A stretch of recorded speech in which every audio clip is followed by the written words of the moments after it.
Hello and welcome to the Comic Cave. I'm Ramsey, aka Captain Away, and today I'm looking at the collection Batman Zero Year, part of DC's The New 52.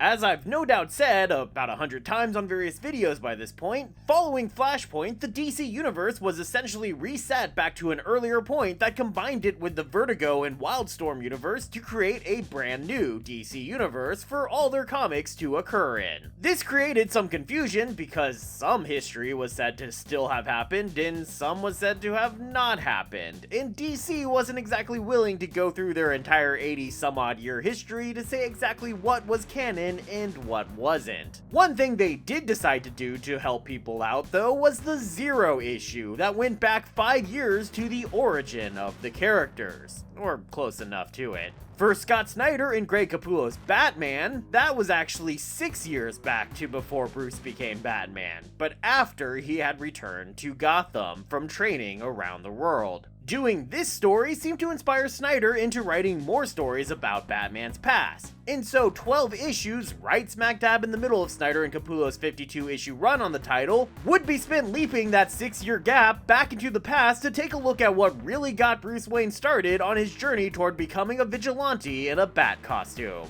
And it wasn't just Snyder and Capullo excited about this either. DC seemed to really like the idea of running away with this concept, bringing in several other titles to have tie-ins, including Batgirl, Batwoman, Catwoman, Nightwing, The Flash, and Action Comics. All of those comics have been collected together in a separate book called DC Zero Year, and I'll look at that for my next video. The Batman Zero Year book collects only the relevant issues from Snyder and Capullo's Batman run, which is issues 21 through 27 and 29 through 33. So you may notice that that doesn't include the Zero issue, even though, as I said, it was kind of what led into the story and what may have inspired the whole thing to be called Zero Year in the first place. But I'm going to cover that issue a bit too, so let's get to that and take this away.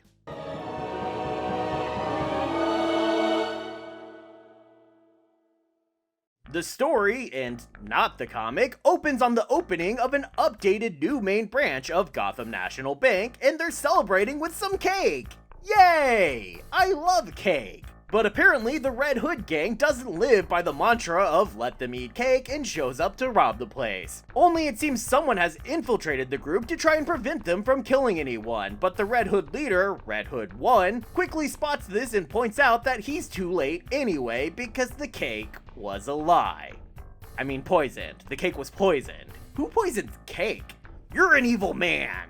They chase their unknown infiltrator into the sewers, but he gets away thanks to some weird Magno bike and a sliding doorway in the sewer wall like he's chilling with Ninja Turtles. Which, you know, he's been known to do. Because this is, of course, Bruce Wayne, who's angry at himself for trying to learn more about the game by becoming one of them over just stopping them earlier. He's also living now in a brownstone in downtown Gotham, right next to Crime Alley where his parents were shot and killed, instead of at Wayne Manor just outside the city limits. He and Alfred argue over whether Bruce is doing the right thing, with Alfred insisting that he needs to resume activities as Bruce Wayne as well, if for no other reason then people will start getting suspicious when he's not living like a normal 20-something billionaire. To that point, Detective Gordon, not yet Commissioner, shows up to ask him questions about his uncle, Philip Kane, who is currently running Wayne Enterprises with possibly questionable ethics, and also to warn Bruce about a vigilante that's been causing trouble and has been seen in the area. Before the issue quickly ends with Red Hood, for no apparent reason, desiring to blow up Bruce Wayne's new home.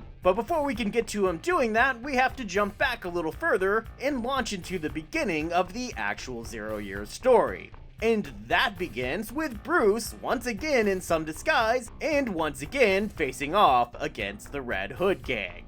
And let me just say, this is literally the very beginning of the story, but I'm already gonna gush some because I'm already loving it. I mean, look how bright and happy this comic looks. Just for reference, here's some images from the 1987 storyline Batman Year 1 by Frank Miller, David Mazzucchelli, and Richmond Lewis. They're bleak, washed out, dim, and gritty. But Zero Year is basically this creative team's modern take on Year One, and right away they're declaring just how different it's going to be with this bright and colorful and even irreverent opening. I love it. Bruce is busy saving a literal truckload of people from the execution Red Hood had planned for them before returning to his new downtown home with Alfred. They're interrupted there by Bruce's uncle, the aforementioned Philip Kane, who wants to show Bruce his giant penny.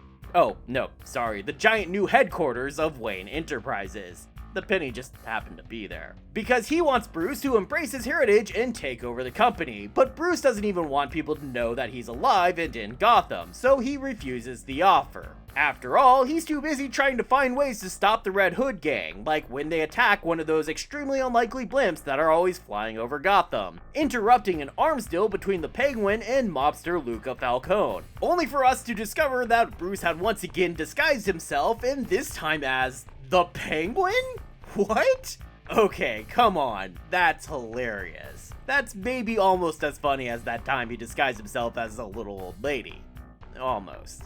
The weapons Red Hood steals here were designed by Wayne Enterprises, and realizing that his company may be infiltrated by the Red Hood gang, Bruce goes to speak with his uncle to ask him to help deal with the problem. His uncle agrees to speak with him, but for some reason wants to do it at a museum in the middle of the night, which, for some reason, Bruce doesn't find suspicious at all.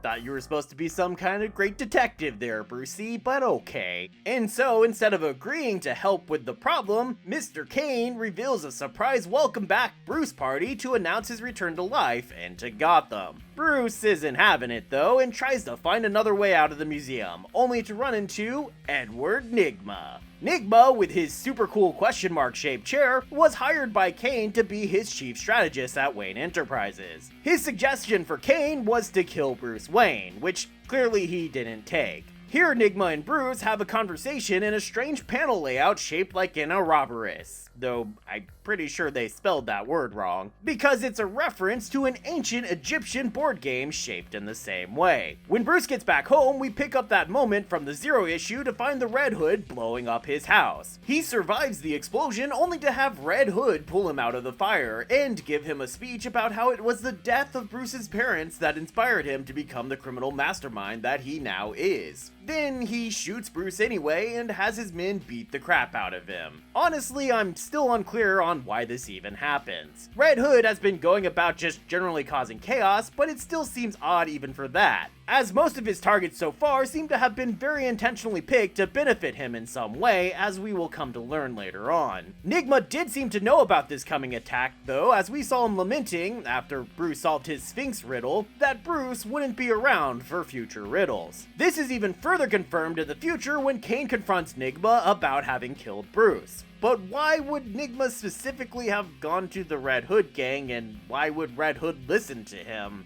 Still not clear on that, but I'm sure it's fine. Bruce is somehow still alive after the attack and stumbles back into the brownstone and through a secret tunnel leading to Wayne Manor, where Alfred is there to patch him up. Feeling he's failed, Bruce stumbles around Wayne Manor where he finds a little holographic projector. This was introduced earlier in a flashback, where child Bruce attempted to use it to map a cave underneath Wayne Manor, only to end up falling down there himself and getting stuck down there. As adult Bruce discovers here, the projector did capture everything, including the swarm of bats he was attacked by, and that all gets projected into the room here. This leads to a direct mirror of a scene from Year One, as Bruce, half dead, stares at a bat sitting on the bust of his father's head and declares that he will become a bat. And that leads to one of the things I love the most about this reimagining, the way Bruce just immediately dives headfirst into the full theatrics of it all. Immediately, he gets into costume and goes to break up some crime the Red Hood gang is committing by stringing them all up on a giant billboard in the shape of a bat. And we also get an extra throwback here to the cover of Detective Comics number 27, the very first appearance of Batman. They even give him those silly little purple gloves I love so much from his original outfit. It's just, chef's kiss. I love it. A+, good job.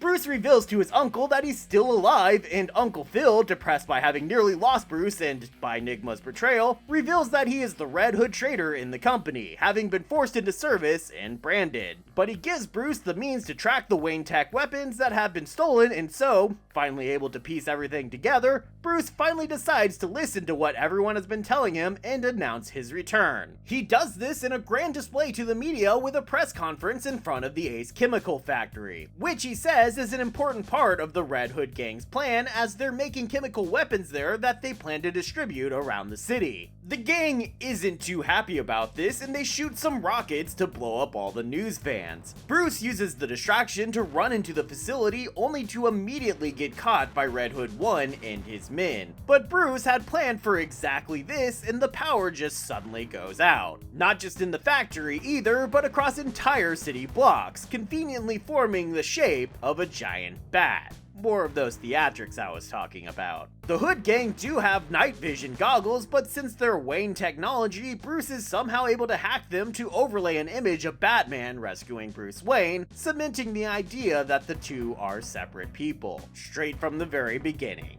A fight then erupts as the police rush in, and Batman's life is unexpectedly saved by another of the Red Hood gang, who turns out to be Uncle Philip, as we learn after Red Hood 1 shoots him dead. Philip's attempt to take out Red Hood 1 ignited a fire that begins burning down the building, but Batman and Red Hood 1 continue to fight, because of course they do. Batman tries to stop Red Hood 1 from falling at one point, but the gang leader decides to let himself drop into a vat of chemicals instead, declaring that this isn't the end, but just the beginning. Red Hood 1 then seems to vanish from existence, with the police never finding his remains in the vat, and the DNA Batman took from him earlier also turned up nothing, leaving Batman with no real clue as to who Red Hood 1 was or whether or not he really died in that vat. But he also doesn't really get any time to ponder it, because Nigma, debuting as the Riddler, broadcasts his image across Gotham before blacking out the entire city. He does this with some kind of EMP bomb that depowers everything, not just the lights. And while there's a major tropical storm building into a hurricane that is set to hit Gotham within the next few days, leaving everyone in charge scrambling extra hard to get the power restored. Meanwhile, some madman able to cause people's bones to forcefully erupt out of their bodies is going around Gotham killing people in just that fashion. And that's being done by a new villain named Dr. Death. Well, I say he's a new villain, but he's also an old villain. The oldest, in fact. He's considered to be Batman's first supervillain, appearing as early as Detective Comics number 29, only 2 issues after Batman first appeared himself. Although there he was kind of a generic mad scientist Hugo Strange looking mofo, whereas here he looks like this. It's kinda different. In trying to stop Dr. Death, Batman runs afoul of the local police, who are treating Batman as a bigger threat than either Riddler or the Bad Doctor. But eventually, Batman realizes that Death isn't working alone, but instead is actually working for Nigma. Together, the villainous pair have plans to take control over Gotham by use of some complicated gizmos Riddler has put together from equipment Doc Death stole from the people he killed, and had been using those murders to hide the fact that he was stealing those devices. Batman built a jamming device he believes will stop Nigma's attack, and flies up to a weather balloon in a giant effing Bat Zeppelin that gives us a nice reference to All-Star Batman and Robin, you know, the goddamn Batman.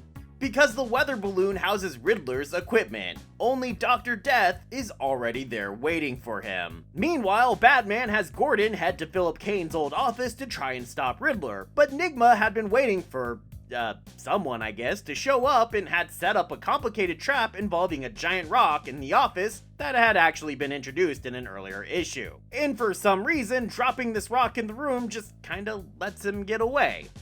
Not entirely sure how any of that made sense or why it happened, but it sure did look cool, am I right? Batman working with Gordon now comes after much urging from Alfred Pennyworth that Batman needed to rely on the help of others. But before this point, Bruce didn't trust Gordon because when he was a kid, the morning before his parents were shot, he had run away from home, and Gordon and his partner Corrigan had picked him up. Instead of bringing Bruce straight home, the policeman drove around a bit collecting bribes from local businesses, though Gordon explained this away to young Bruce as just gifts from a thankful community. As an adult, though, Bruce was able to realize that these were bribes, and believed Gordon to be as corrupt as the rest of the GCPD. But after that earlier point where Batman was ambushed by the Gotham police, Gordon showed up to rescue him. And when Batman asks why he's helping, Gordon explains that Bruce's reaction on that day made him wake up and realize that he couldn't just keep his head buried in the sand any longer and needed to start trying to fight the corruption himself. Bruce still wasn't sure about trusting him after that, but with the city under siege, he seems to have decided to take the leap of faith. With Nigma safe and Dr. Death managing to delay Batman long enough, Gotham Light and Power manages to get the light and power back on, only for Riddler to succeed in taking control. And this is happening just as the storm really hits the city, so Riddler blows the retaining walls, causing the city to flood. At the same time, Batman's balloon crashes with him still on it, and everything goes dark.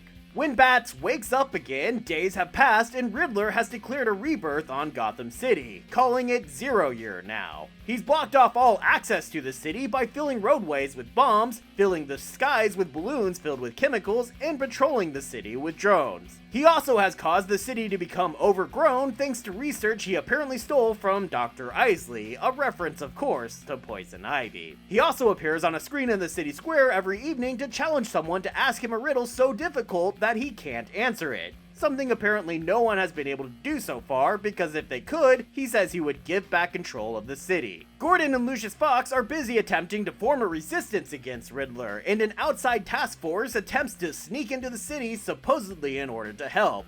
But when found by the Riddler, they instead simply attempt to bribe him. Riddler doesn't take that well and responds by dropping buildings on them. Luckily, he's compelled to do it while giving them a chance to escape by solving a riddle, and with Batman back in action now, the Vigilante is able to walk them through the riddle of Nigma's trap and help them to escape. Now all together, they feel ready to take the fight to Riddler. So Lucius builds a device to track where Riddler is located, but in order to use it, they need that old movie trick of keeping him on the line for long enough. So in order to do this, Batman challenges Riddler the next evening with a riddle. But the riddle is really just Batman psychoanalyzing Nigma for what made him into the villain he is today. Nigma also attempts to psychoanalyze Batman in return, but much less accurately and successfully. Nigma doesn't believe Batman that he's wrong about him though, and so ends the conversation by dropping the hero into his pit that used to be filled with jackals, but is actually now a pit of lions. But Batman fights his way through the lions to keep Riddler broadcasting, giving Lucius enough time to trace the signal.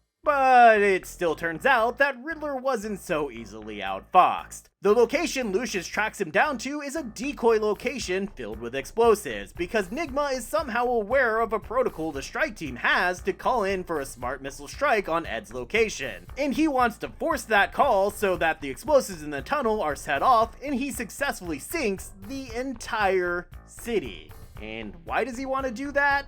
As far as I can tell, it's pretty much because of what Batman had been saying earlier in his riddle, just so he can prove how smart he is. But Batman finally realizes what seems to be Nigma's unspoken riddle, the challenge to find his true location. And that brings us back to where we first met Nigma, the Sphinx. Nice. And that also brings a callback to that crazy ass panel layout when Bruce met Nigma as Riddler challenges Batman to a real life board game. It's, like that bit in Harry Potter, only a lot less boring than chess. Yeah, you didn't come here expecting to have someone throwing shade at chess, but here we are. So the game here is that Riddler has jammed everyone else's communication so no one can call Benny and the Jets and tell them to knock it off. Nigma says he'll turn off the jammer if Batman can answer all of his riddles and make it all the way through his game. Batman plays the game, answering all the riddles with relative ease until he incorrectly answers Blade. Riddler explains that there was a theme to his riddles, that all of the riddles were great puzzles from history, with this latest one having the answer of knot in reference to the Gordian knot that stumped Alexander the Great. But Batman explains that he wasn't wrong. When Alexander couldn't solve the knot, he simply got out his blade and cut through it. Kinda like how Batman simply cuts through all the lasers and knocks Nigma out.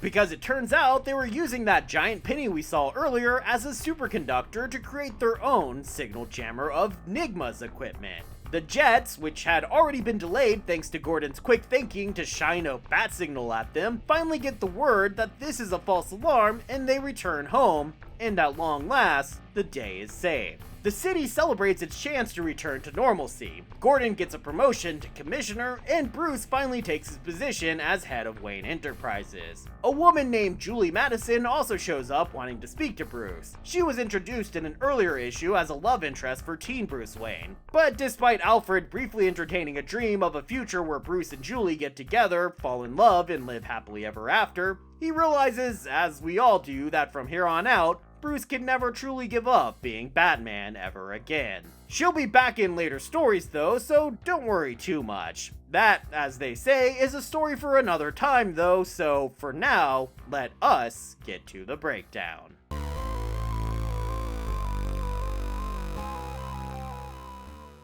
I freaking love this story. I don't know, maybe it's just the history lover in me. I love origin stories, and honestly, in my opinion, I think this is the best one Batman has had so far. I know it's blasphemy to say, but I've never really liked Year One all that much. It's fine, but it's just, dull. In writing, in plot, and in art. This comic is anything but dull. It's fast-paced, it's action-packed, it's personal, it's incredible, and it's so fun and colorful to read and look at. I love the rainbow pastels of the Batcave, even if there's no reason for it. It just works. I love the reimagining of Red Hood as this perfect criminal mastermind foil to Batman from even before he became the Joker and Bruce became Batman. In Riddler, this has got to be the most effective and terrifying the Riddler has ever been.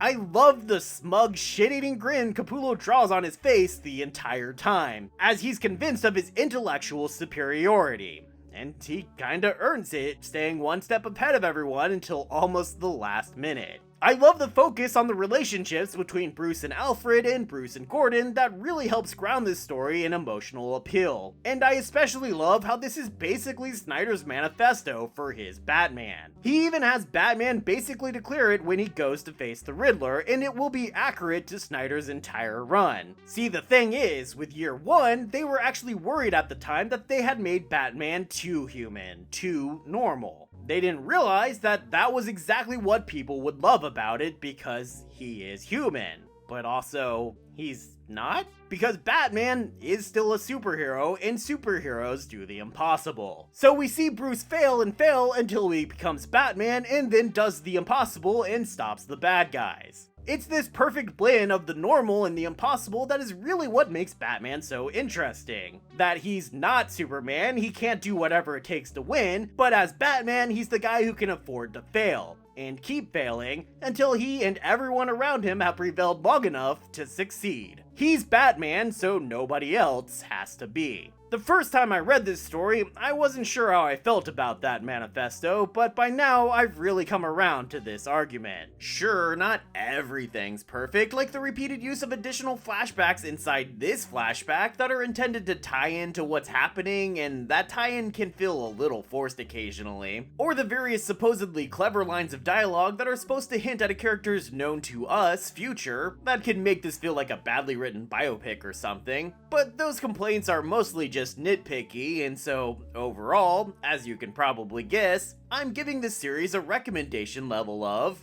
very high.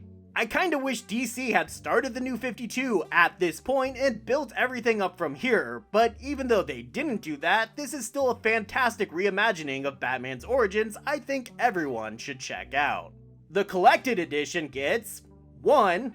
Early Days Bat Signal, which is pretty much a good thing, I guess. I mean, the collection is 12 freaking issues, and they still shove in a pretty sizable bonus cover gallery and even a little bit of concept art. So, not at all a bad collection. I still think they should have included issue 0, but I guess I can see why they didn't, since the actual story kind of contradicts what was happening there. Some of the issues are also collected in the DC Zero Year collection, but I'll cover that in the next video. All the issues are also, of course, collected in the main volumes for the full New 52 Batman series, but I'll rate those when I cover the full series.